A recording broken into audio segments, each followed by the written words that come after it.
challenging, miserable events happen all the time. And when they happen to me, I get cranky, I get irritable, I'm not a good parent, I'm not a good husband, and I certainly can't run the business well. And here's the thing, your business doesn't just need you to be in a good mood. It would be so helpful if you could have a profound sense of heart connection so that anyone who comes into contact with your business can feel it and be affected by it. So how do you shift from cranky and irritable and miserable to flying in your heart so that you can run your business from love? That's what we're talking about today, and it's a technique called spiritual drafting.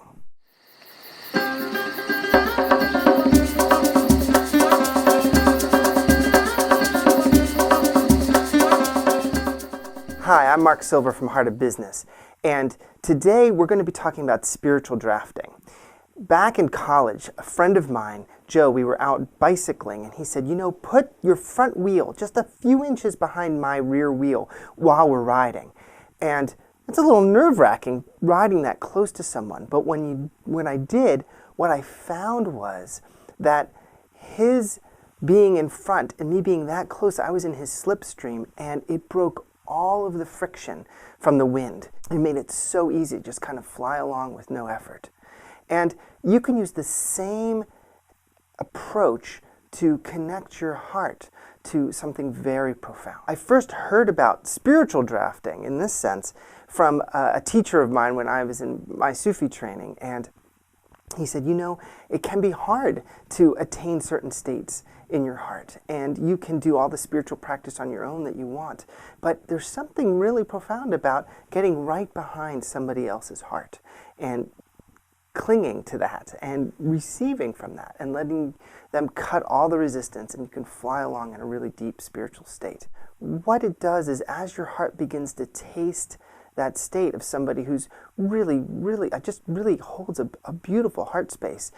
I think of my spiritual teacher, I think of people like the Dalai Lama, I think of different types of sacred texts that carry that kind of feeling.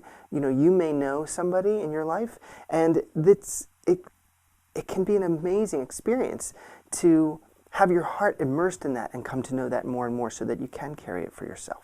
The trouble is, of course, that people who hold those kinds of states rarely are your everyday friends. So you can't, like I was with Joe, get right behind him and do that in real life. So how do you do it? Of the many, many different spiritual practices that I've seen over the years, this is one that I haven't really seen talked about much in other paths. It's something that my sheikh introduced me to, and it's simply called writing. They just call it writing, and that's all it is.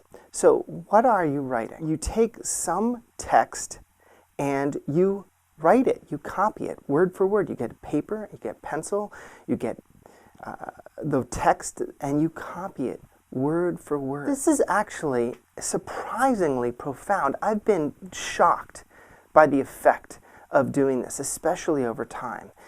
It changes my sense of connection immediately, and there's something about being immersed in the transmission, the spiritual transmission that's in the teachings, in the writings, that is unlike just reading it. It's unlike doing my own remembrance prayer or meditation practice. There's some way that I'm actually drafting the teacher or the source's heart. When you're drafting, there has to be a lot of trust because you get really, really close to them. Like bicycling with my friend Joe, you have to trust the person you're bicycling with because your bicycle is really, really close. You have to trust that they know what they're doing, that they're not going to swerve suddenly or brake suddenly. And it's the same with spiritual, with this kind of a spiritual practice, because you are taking it in very deeply. You want to make sure that if you are going to spiritually draft a source, that they are someone or some source that you trust completely. You trust the spiritual state that they are carrying. That you want to trust that there is a lot of integrity and there's no weird kind of power dynamics going on. And you want to make sure that there's a written form of the teaching. There's a lot of wonderful teachers out there that perhaps don't have their teachings in writing, and so it's not possible to access it. You can't write something if you don't have something to write from. You can get something from a teacher, living or dead. You can get it from a sacred text. Start with an intention. And you ask in your heart, you ask the divine, please help open my heart to receiving and integrating and taking in all that is here in this text. Help me draft, is really what you're asking. And then you just start. You can start really anywhere. And you pick up your pen. No digital, no typing, no typing. There's something about the physicality of writing. The paper, the pen, actually making a mark on a page that's permanent. The moving of your arm and your body while you're writing. It helps you to integrate it on a physical level. That's really, really powerful. Another thing that you can do, if you want to take it in a little bit more deeply, is that you can read the text that you want to write. Then you write it sentence by sentence, paragraph by paragraph.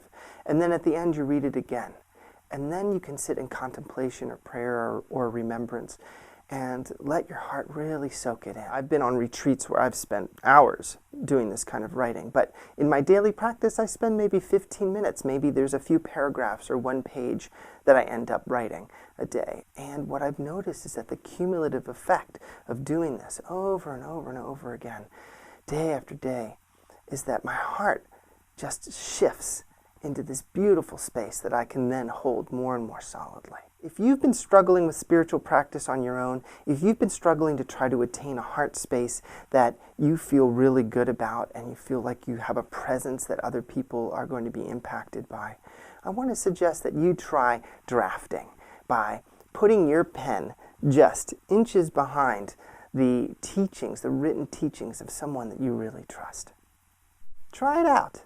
Now, I've got two questions for you. One question is that if you've done this and really liked it, I'd love to hear your responses about this.